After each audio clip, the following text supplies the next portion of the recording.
Hello, everybody, and today for this movie review, I am doing Lisa Frankenstein. So this came out in February, and I saw it on Valentine's Day, literally. And I gotta say, this movie is a lot of fun.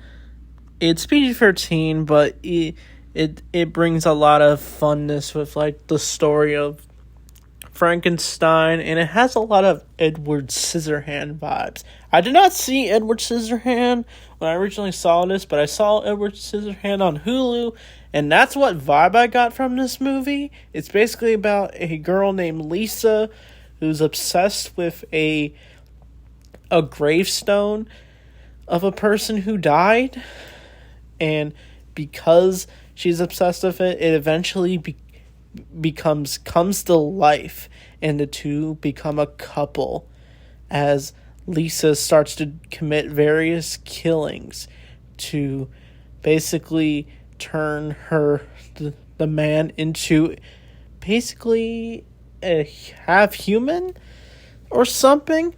But this movie was definitely intense, but there's one main issue I have with it. It's mainly that it could be a lot more intense, because the deaths in this movie are definitely like meant to be shocking, but what really stands out is Kathryn Newton. Honestly, I got some Wednesday Adam vibes from her. Even my friend mistaken her for being Jenna Ortega because she dresses like Wednesday because of the dresses she wears throughout this movie. But as this movie goes on, it all takes place in the 80s. But once these two meet, it all happens because after she goes to a party, she ends up getting drugged at the party, and she ends up going home, and she's kind of just zoned out. But a lightning strike happens, and that's what literally resurrects the tombstone she keeps on visiting. And as this goes on, the creature ends up breaking into the house and causes Kathryn Newton to literally freak out at first until the two start bonding, and she ends up hiding it from her dad and stepmom and her stepsister, and she mainly does not get along with many people. She's like viewed as the weird one, but like her family kind of treat her like an outcast a little. Like the stepmom expects a lot from her. The stepsister, she tries to hang out with her, but it's just not really there because she's constantly favored by her parents, and the dad's just not really there. And she also works at like a fashion shop, but her boss doesn't treat her right. But as this movie goes on, literally a bunch of crazy things happen. While they're home alone, Lisa ends up murdering her stepmom. Well, she literally doesn't do it at first. She covers it up. But basically, she gets into an argument with her, and literally the creature ends up smashing her head, and Lisa decides to cover this up by burying her. And this is where the movie gets creepy. She literally decides to cut body parts off of the mother, and she literally uses it to sew it into the creature. And she uses this tanning thing to help revise some of his limbs. And that's basically what she's doing throughout this movie. She's going on various killing rampages to basically turn the creature into a fully human or something, or fully resurrect him. But her next victim is literally a boy she met at the party from earlier, and he was the one that drugged her, and so she decides to literally cut his hand off.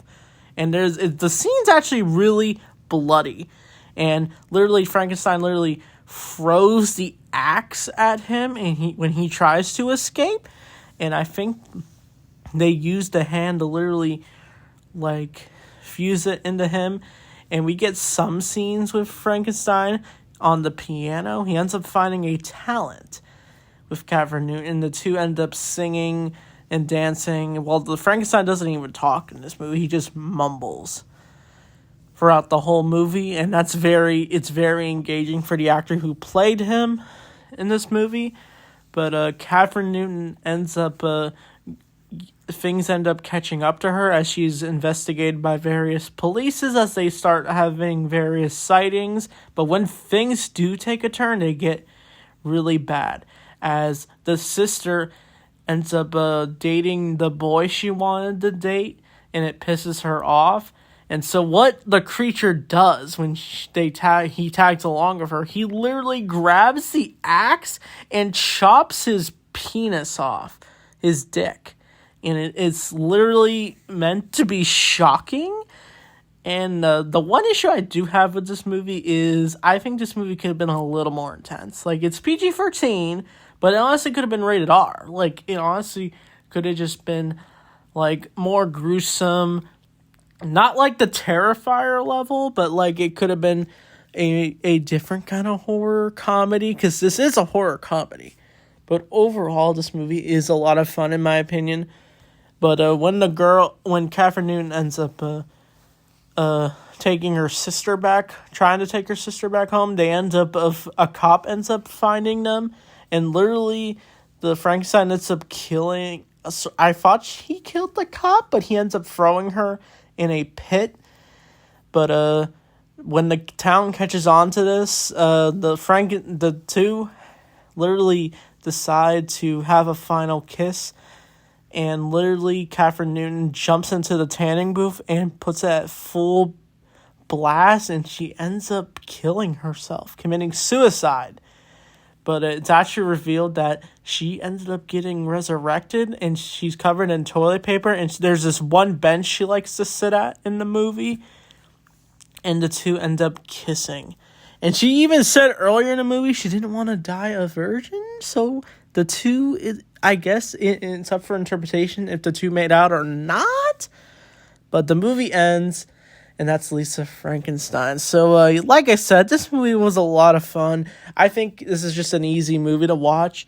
It's perfect for Valentine's Day, and I do like the themes, the horror comedy themes they explored, and it is similar to Edward Scissorhands. I think it's maybe a little inspired by that movie, but it's like a creepy, messed up version of it, where instead of Edward Scissorhands becoming a figure of himself, like he's a good guy, but instead in this movie, it's like if Edward Scissorhands became a serial killer, but without having scissors for hands. He's just Frankenstein.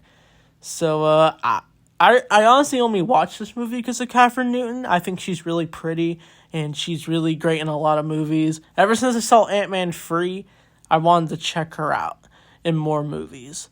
So I'd give this movie probably a 7 out of 10. It's definitely something I'd like to watch more of. And will they do a second movie to this? Probably not. If they do, I'll be down to watch it. So the next review will be Mean Girls the Musical. So that should be interesting. Immediately jumping from Lisa Frankenstein to that. So we'll have to wait and see and talk about it. So that being said, thanks for watching, and I'll see you all next time.